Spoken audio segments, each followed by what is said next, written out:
अस्सलाम वालेकुम। आज हम लोग स्टार्ट करने वाले हैं एक्सरसाइज 22.2 का तीसरा सवाल। तो हमने इससे पहले दो क्वेश्चन पढ़ लिए, अगर आपने वो वीडियो नहीं देखी तो ज़रूर देख लो। तो देखो हमारे पास क्वेश्चन नंबर 3 है, construct histogram frequency polygon cumulative frequency table and ogive. तो हमारे पास ये जो है डेटा हमारे पास जिस तरह के हमें नज़र आ रहा है कि हमारे पास ग्रुप डेटा गिवन है और अनइक्वल क्लासेस है। ठीक है, क्लासेस का कैसे पता चलेगा? आपने जो है 40 से अगर 20 माइनस करें तो आपके पास 20 आता है, तो 70 से 20, फिर हमारे पास 90 से 80 माइनस करें तो 10 आ रहा है। इसका मतलब ये इक्वल नहीं है, हमारे पास जो लेंथ है इंटरवल की वो इक्वल नहीं है। तो सबसे पहले हिस्टोग्राम स्टार्ट करते हैं। हमारे पास हिस्टोग्राम के लिए क्या चाहिए? Given data shows a frequency table with unequal classes. तो हमने जो गिवन था वो हमने लिख लिया। First we compute class boundary. तो हमारे पास एक्सेस में क्लास बाउंड्री बनती है और अगर अनइक्वल क्लासेस है तो उसके लिए एडजस्टेड फ्रीक्वेंसी निकालनी पड़ती है। सो हेयर डी स्टैंड, तो डी आपको मैंने बताया था कि जैसे हमारे पास इंटरवल में देखो अपर क्लास बाउंड्री और नेक्स्ट इंटरवल में नेक्स्ट क्लास में लेस देन जो हमारे पास लोअर क्लास लिमिट है उसके और दोनों के दरमियान स्पेस 10 का है, तो हमने डी 10 लिख लिया।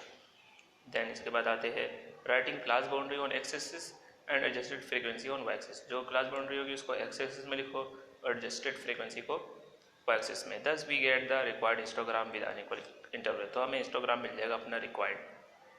तो अब हम आते हैं डिस्ट्रीब्यूशन पे, हमने किस तरह बनाना है। क्लास लिमिट लिख लो, सारी क्लास लिमिट लिख ली हमने। यहाँ पे 20 से 40 हमारे पास फ्रीक्वेंसी है 2, 50 से 76 है, और इस तरह हमने सारी अकॉर्डिंग से क्वेश्चन से देख के आपने उतार लेनी है। क्लास बाउंड्री में एक बात याद रखना कि हमारे पास देखो अगर हमारे पास 40 से 50 के दरमियान 10 का डिस्टेंस है तो क्लास बाउंड्री में हम लोअर लिमिट में d/2 को माइनस करेंगे। ठीक है, तो यानी समझो हमारे पास d/2 किया तो 10 डिवाइड बाई 2 5, तो हमने 20 में से 5 माइनस किया 15 और अपर लिमिट में वही ऐड करना है। ठीक है, तो मैंने इससे पिछले क्वेश्चन में बताया आपको, तो मैंने फार्मूले नहीं लिखा, लेकिन फार्मूले की ज़रूरत नहीं, आप इस तरह ही समझ लो। हमारे पास 20 में से 5 गया माइनस तो हमारे पास 15 और अपर लिमिट में ऐड किया 5 तो हमारे पास 45, फिर लोअर लिमिट में माइनस किया तो 45 और 70 में 5 ऐड किया तो 75। इस तरीके से क्या हो रहा है, देखो क्लास बाउंड्री में हमारे पास जो हमारे पास डिस्टेंस है वो ख़त्म हो रहा है। 45 यहाँ पर ख़त्म हो रहा है, यहाँ पे 45 से स्टार्ट हो रहा है। जो हमारे पास हिस्टोग्राम में रेक्टेंगल के बीच में डिस्टेंस नहीं होना चाहिए, वो ख़त्म करने के लिए हम क्लास बाउंड्री बनाते हैं। बेसिक मकसद तो यही होता है। अब हाइट क्या है हमारे पास? अगर 45 में से 15 माइनस करोगे तो 30 हाइट आएगी। हाइट की बोलते हैं, सॉरी इसको विड्थ बोलते हैं हमारे पास, यानी क्लासेस की जो विड्थ है यानी रेक्टेंगल की जो विड्थ है वो कितनी है। यहाँ पर 30 है, 20, 20, 30। ठीक है, ये माइनस करके आपने निकाल लेनी है, यानी अनइक्वल यहाँ से भी पता चल सकता है आपको।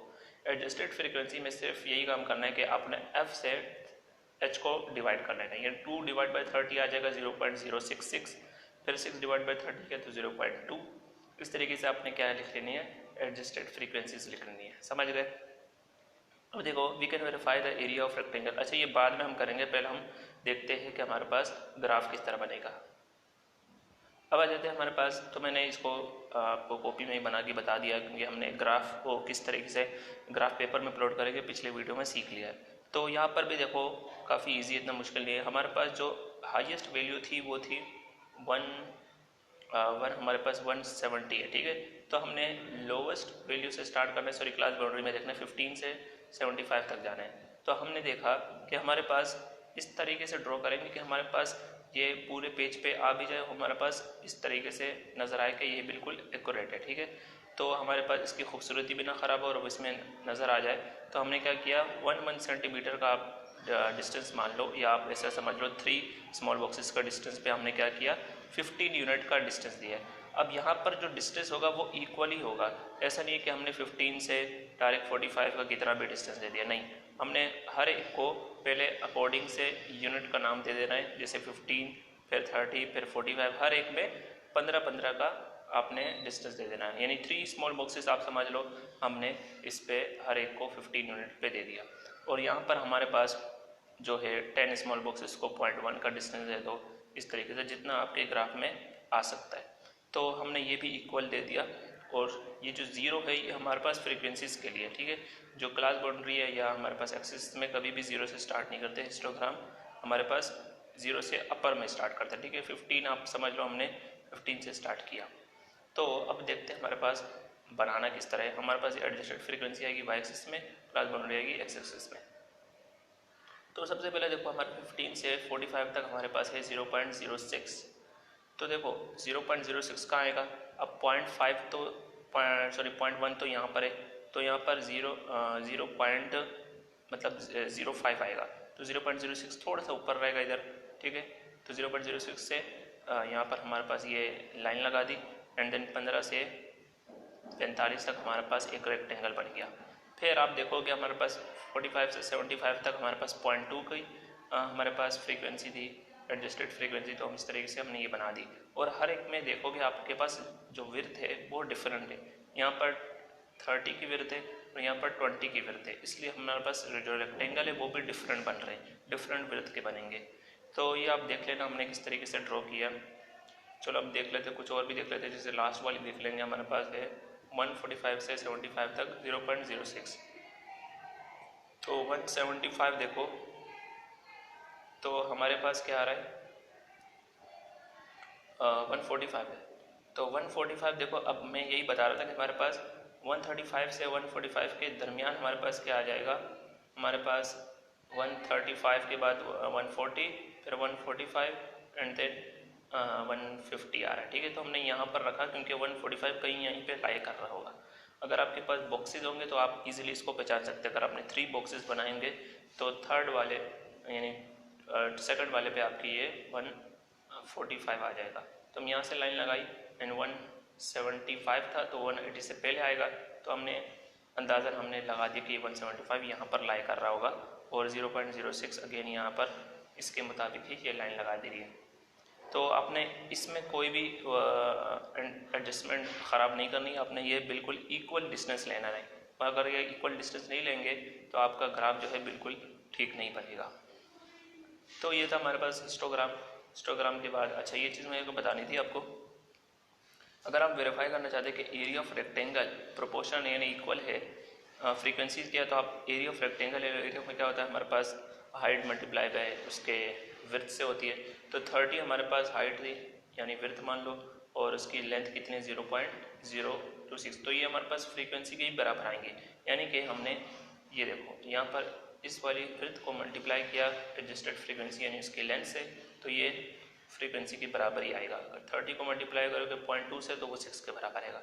तो इस तरीके से ये ज़रूरी नहीं है आप लिखो अपने एग्ज़ाम में, बस वेरीफाई करने के लिए आपको बताया मैंने। तो अब जाते हैं हम नेक्स्ट पे।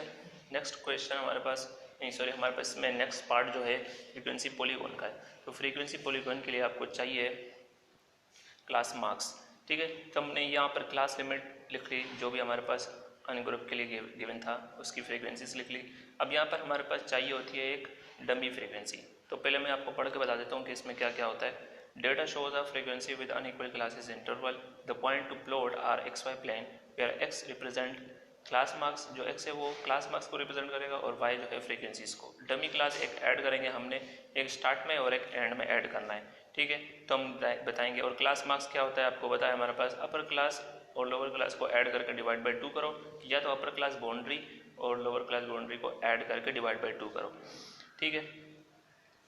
तो यहाँ पर क्लास बाउंड्री, अब देखो इसकी क्लास बाउंड्री निकालोगे तो 5 को माइनस करोगे 20 से आ जाएगा 15, और 5 ऐड करोगे तो हमारे पास 45, जो से हमने पिछले वाले हिस्टोग्राम के लिए किया। अब क्लास मार्क्स पे आ जाते हैं। क्लास मार्क्स सिंपली या इन दोनों को ऐड करके डिवाइड बाई 2 करो तो ये 60 हो जाएगा, डिवाइड बाई 2 किया तो 30 आ जाएगा, ठीक है। इस तरह का इन दोनों को ऐड करोगे 120 तो डिवाइड बाई 2 किया तो 60 आ गया, या इन दोनों को करो, एक ही बात है। अब आ जाए हमारे पास डमी पे। डमी पे आपके क्या करना है, तो मैंने देखा कि हमारे पास 10-10 का डिस्टेंस है, तो 0 से 10 ले लिया एक डमी क्लास जिसकी फ्रीक्वेंसी 0 है। ये लिखने की ज़रूरत नहीं, आपने फ्रीक्वेंसी 0 ले लेना है, उसके अकॉर्डिंग क्लास मार्क्स आ रहा है, तो 10 डिवाइड बाई 2 करोगे हमारे पास 5 आ जाएगा। और यहाँ पर इसी तरीके से ये ले लिया 180 से 200 डमी क्लास, फ्रीक्वेंसी इसकी 0 है क्योंकि हमारे पास कोई फ्रीक्वेंसी इसकी गिवन ही नहीं है डमी की। और हमारे पास इसको ऐड करके डिवाइड बाई 2 किया, हमारे पास 190 आ जाएगा इसका क्लास मार्क्स। अब आते हैं इसके ग्राफ पे ऊपर। ग्राफ हमारे पास जो है 15 से 195 हमारे पास जो अपर क्लास लिमिट है उस तक जा रहा है, तो हमने सिंपली दे देना है अपने मुताबिक 2 स्मॉल बॉक्सेस, या मैंने 1 सेंटीमीटर के डिस्टेंस पे दिया है 15 यूनिट का गैप, ठीक है। और यहाँ पर सिंपली मैंने दिया है क्योंकि हमारे पास जो एक तो हमारे पास ये है क्लास मार्क्स है, दूसरे हमारे पास फ्रीक्वेंसीज 14 तक जा रही है। तो 14 तक के लिए मैंने क्या किया, सिर्फ सिंपल एक सेंटीमीटर को 1 यूनिट का नाम दे दिया है। ठीक है, इस तरह आप 2 स्मॉल बॉक्सेस या 3 स्मॉल बॉक्सेस अपने अकॉर्डिंग नाम दे सकते हैं। तो सबसे पहले देखो हमारे पास डमी जो था वो तो हमारे पास 5 के लिए कोई फ्रीक्वेंसी नहीं गिवन थी, तो हमने 0 लिख लिया। फिर आपको नज़र आ रहा है हमारे पास 30 के लिए हमारे पास 2 आ रही है, यहाँ देखो हमारे पास 30 के लिए 2 आ रही है एंड 60 के लिए 6 आ रही है। तो 60 हमारे पास ये रहा, तो 60 के लिए हमने क्या लिख लिया, 6 लिख लिया। इस तरह जब पॉइंट लगाओगे फिर इसको लाइन सेगमेंट की मदद से यानी स्केल की मदद से सबको ऐड कर दोगे, ये एक क्लोज फिगर बनेगी जो कि हमारे पास फ्रीक्वेंसी पॉलीगॉन कहलाता है। ठीक है, आई होप ये आपको समझ में आ गया होगा। तो हम आगे चलते हैं। तो फिर आते हैं हम क्यूमुलेटिव फ्रीक्वेंसी टेबल पर, जो इसका दूसरा पार्ट है। हमारे पास थोड़ा सा बड़ा कर देते हैं हम कि क्लासेस तो हमारे पास सेम है। तो क्यूमुलेटिव फ्रीक्वेंसी में आपको पता है हमारे पास एक तो क्यूमुलेटिव फ्रीक्वेंसी और दूसरा अपर क्लास बाउंड्री की ज़रूरत होती है जो कि एक्स एक्सिस पे। तो हम देख लेते हैं इसकी डिटेल। जो एन हमारे पास वो 40 है, क्योंकि जब हम इस सबको ऐड करेंगे तो हमारे पास 40 आ जाएगी ऑब्जर्वेशन। एंड डी यानी कि जो स्पेस है अपर क्लास बाउंड्री और लोअर क्लास बाउंड्री के दरमियान, तो वो 10 का है। देन हमारे पास यहाँ वाली नहीं, जिससे कि हमारे पास अपर क्लास बाउंड्री ये है और lower class boundary next classes की, उसके दरमियान जो स्पेस है वो 10 का है। By computing upper class boundary and cumulative frequencies we get the cumulative frequency table. ठीक है, तो हमने क्यूमुलेटिव फ्रीक्वेंसी टेबल बनाना पड़ेगा।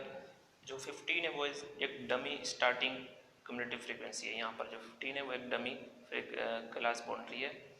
तो प्लॉट करेंगे इसको, और फिर जिस तरीके से हमने पिछले बताया था पिछले क्वेश्चन में, join these line segment, finally draw a perpendicular from the last point toward x axis। फिर हम perpendicular line ड्रॉ करेंगे x axis पर। ठीक है, to get the required cumulative frequency polygon, या जिसको OGIF कहते हैं।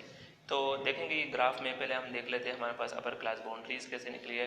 तो अपर क्लास बाउंड्री में सिंपल हमने अपर क्लास बाउंड्री को आप नोटिस करेगा हमारे पास 40 है, तो उसमें हम क्या करते हैं कि 5 ऐड कर लेते हैं। 5 क्यों ऐड करें, क्योंकि हमारे पास 10 का डिस्टेंस है, d है, स्पेस है, तो d/2 को ऐड करते हैं। तो पहले हमने 40 के साथ ऐड किया d/2 को, फिर 70 को ऐड किया, फिर 90 को 5 पे ऐड किया तो 95। इसी तरीके से हमारे पास 110 पे 5 ऐड किया, 140 पे 5 ऐड किया और 170 पे, तो अपर क्लास बाउंड्रीज आ गई। और 15 इसी के अकॉर्डिंग मैंने देखा कि हमारे पास डिस्टेंस ज़्यादातर 20 और 30 का है, तो इसी के मुताबिक मैंने डमी एक बना ली 15 की। तो उसकी फ्रीक्वेंसी भी 0 रहेगी, और ये फ्रीक्वेंसीज आपने क्वेश्चन से देख लेनी है। क्यूमुलेटिव फ्रीक्वेंसी क्या होती है, सिंपल आपने फ्रीक्वेंसीज को ऐड कर देना है। जैसे 0 सबसे स्टार्टिंग है, फिर 0 में 2 ऐड किया तो 2 हो गई, तो 0 में 6 ऐड किया तो 8 हो गई। ठीक है, नेक्स्ट क्लास के साथ ये चीज़ क्या होती रहेगी, बढ़ती रहेगी। ठीक है, क्यूमुलेटिव फ्रीक्वेंसी का मतलब ये होता है ग्रोथ या पोटेंशियल ग्रोथ होता है। ठीक है, ये बढ़ती रहती है हमारे पास। तो एंड में आके आपने 40 देख लेना कि 40 हमारे पास एन, ये बिल्कुल जैसे कि ऑब्जर्वेशन है उसके मुताबिक लास्ट जो है वो 40 बननी चाहिए।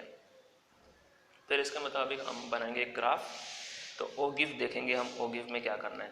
सबसे पहले ये चीज़ वही सेम टू सेम वैसे ही रखनी है। हमारे पास 15 का डिस्टेंस है, ये तो मैंने अभी 2 बार आपको बता दिया है।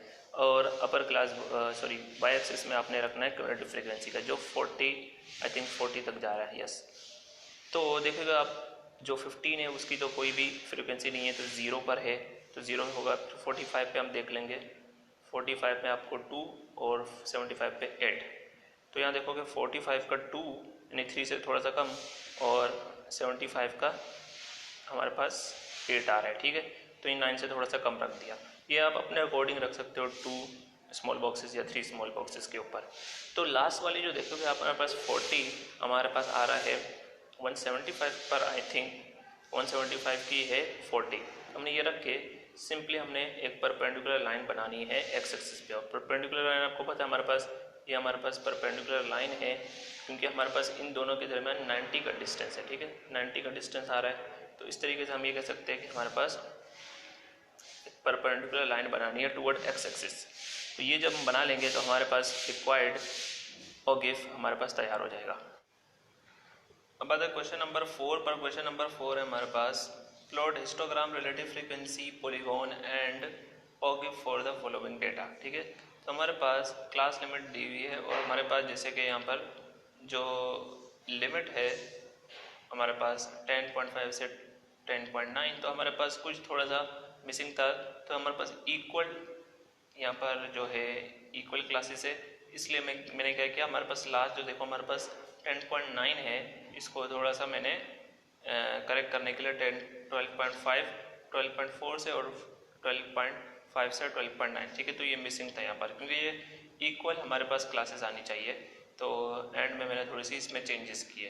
तो सबसे पहले हम हिस्टोग्राम बनाएंगे। We have given our continuous data up to 1 digit after the decimal, जो हमारे पास डेसिमल के बाद पॉइंट के बाद 1 डिजिट है, तो एन हमारे पास 39 है। इन सबको सम करोगे फ्रीक्वेंसीज को, तो आपके पास एन आ जाएगा। M1 है, यानी कि हमारे पास जैसे कि अपर क्लास लिमिट और नेक्स्ट क्लास लिमिट की लोअर लिमिट के दरमियान और उसके दरमियान 0.1 का डिस्टेंस है, ठीक है।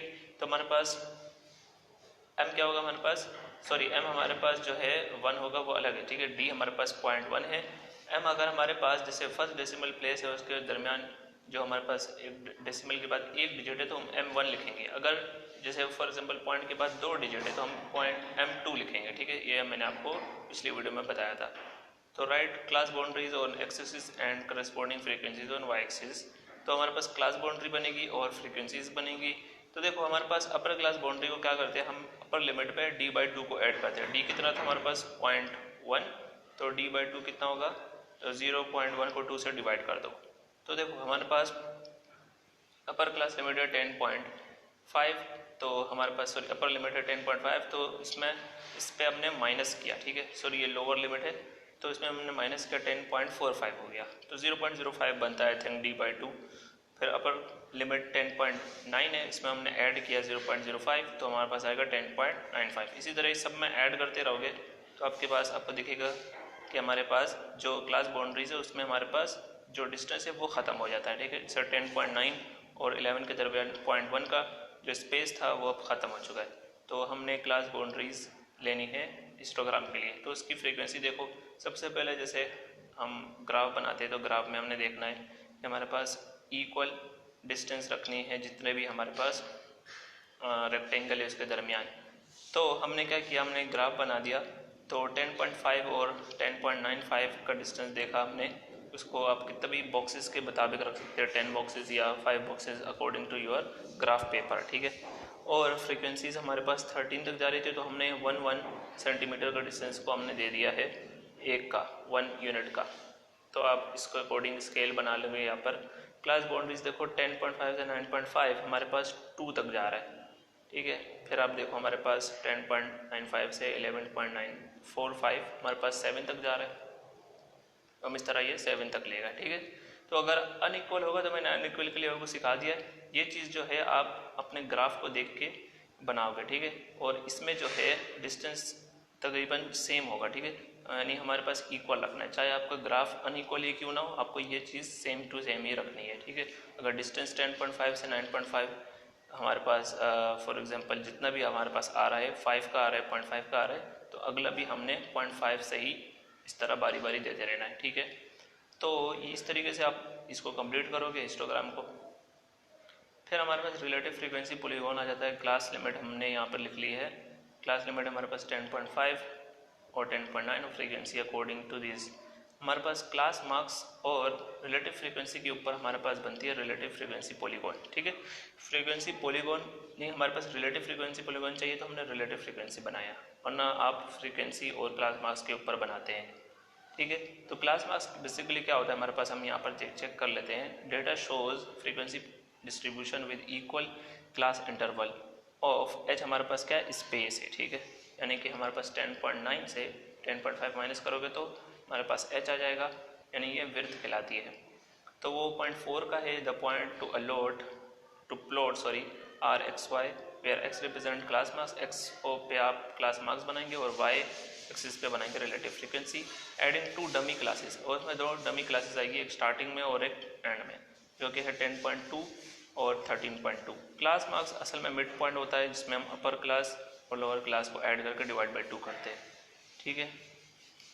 तो देखो हमने डमी बना दिया इसके मुताबिक, क्योंकि हमारे पास हमने देखा कि हमारे पास 10.7 से 11.2 के दरमियान 0.5 का गैप था हमारे पास, तो हमने इसके अकॉर्डिंग यहाँ से माइनस कर दिया, हमारे पास डमी क्लास बन गई 10.2 और 13.2। अच्छा, हमारे पास क्लास मार्क्स निकला, इन दोनों को ऐड करके डिवाइड बाई 2 करोगे तो हमारे पास 10.7 आ जाएगा। 11.0 और 11.4 को ऐड करके डिवाइड बाई 2 करोगे तो 11.2 आ जाएगा। ठीक है, तो रिलेटिव फ्रीक्वेंसी हम कैसे निकालेंगे? देखो, रिलेटिव फ्रीक्वेंसी का फार्मूला है एफ बाई एन। आपने सिंपली ये करने के 2 को डिवाइड कर देना है एन से, तो एन हमारे पास अगर इन सबको सम करोगे तो 39 बनेगा, तो 2 डिवाइड बाई 39 0.05 मिल जाएगा। 7 डिवाइड बाई 39 आपको 0.179 मिल जाएगा।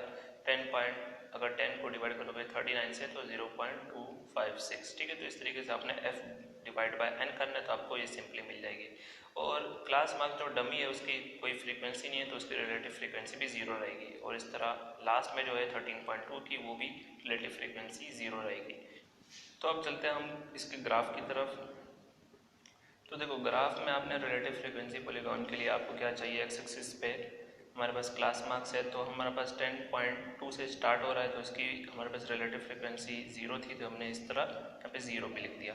तो इस तरह हमारे पास 10.7 में देखेंगे 0.05 अप्रोक्सीमेटली 0.051 आ रहा है, तो हमने इस तरह लगा दिया।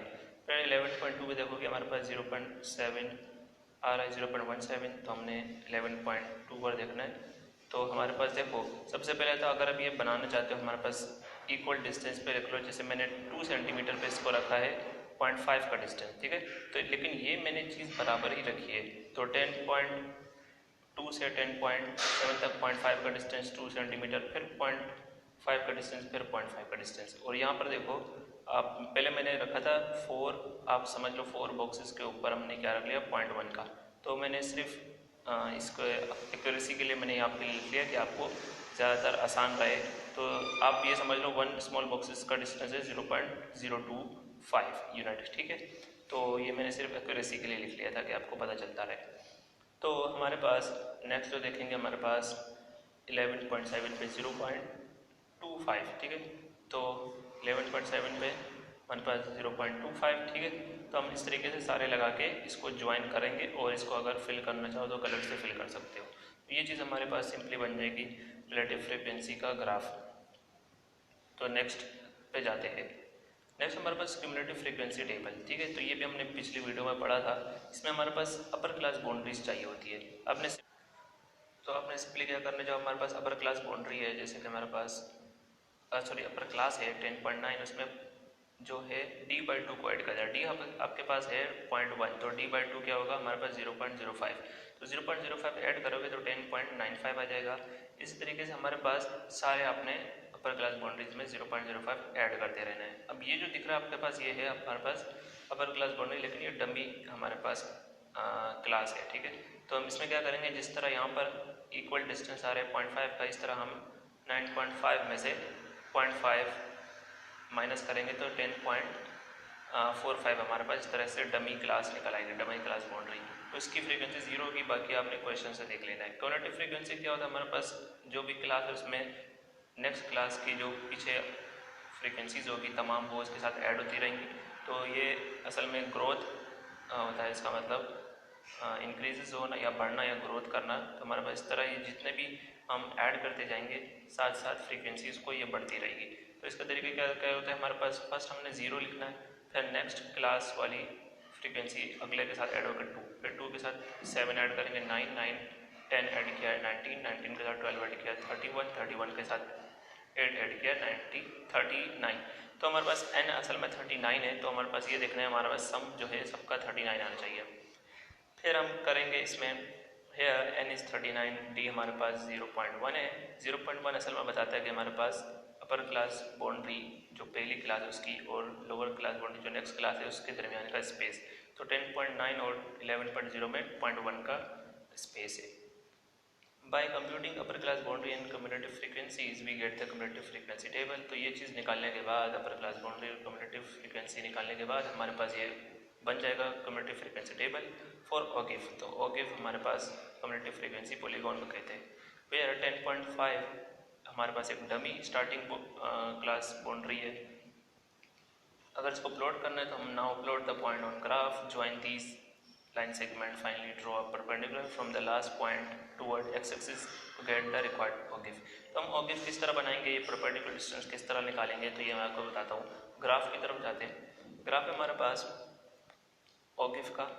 तो ये तरीके से आपको दिख रहा है हमारे पास। सबसे पहले हमने एक्स एक्सिस पर लेस देन यानी अपर क्लास बाउंड्रीज बनानी है। तो हमारे पास 10.5 जिसमें फ्रीक्वेंसीज की जीरो थी क्यूमुलेटिव फ्रीक्वेंसी, तो हमने यहाँ पर लगा दिया। तो देखो हमारे पास 10.45 और 9.5 के दरमियान 0.5 का डिस्टेंस है।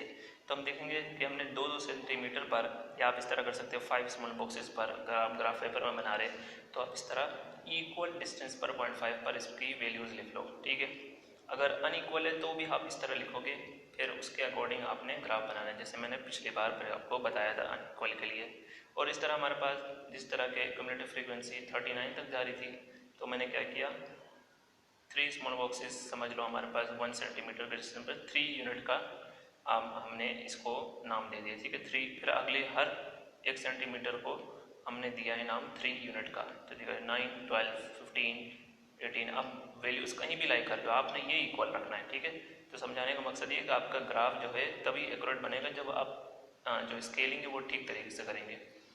तो हमारे पास 10.95 जा रहा है ऊपर, तो इस तरह 10.95, देखो 3 से थोड़ा सा कम है तो हमने 2 यहाँ लगा दिया। इस तरह हमने लास्ट देखा है हमारे पास 39 पे जा रहा है। फिर यहाँ से जो हमने लाइन ड्रॉ की है ये असल में परपेंडिकुलर लाइन है जो टुवर्ड एक्स एक्सिस है, ठीक है। तो एक्स एक्सिस पर आपको दिख रहा है कि हमारे पास इस तरीके से लाइन है जो 90 डिग्री का एंगल बनाएगी। तो इसका मतलब ये परपेंडिकुलर डिस्टेंस है, ठीक है। तो परपेंडिकुलर लाइन है, ठीक है, हमारे पास टुवर्ड एक्स एक्सिस। इस तरीके से आपने सारी लाइन को ज्वाइन करना है। अगर फिल करना चाहो तो इसको किसी कलर से फिल कर दो, तो ये आपका लास्ट ओगिव बन जाएगा। देन अब हमारे पास जो है इसके बाद एक्सरसाइज आएगी वो 22.3 आएगी। तो तब तक के लिए आप वीडियो को लाइक कर लो और शेयर कर लो अपने दोस्तों के साथ, और सब्सक्राइब करना ना भूलना।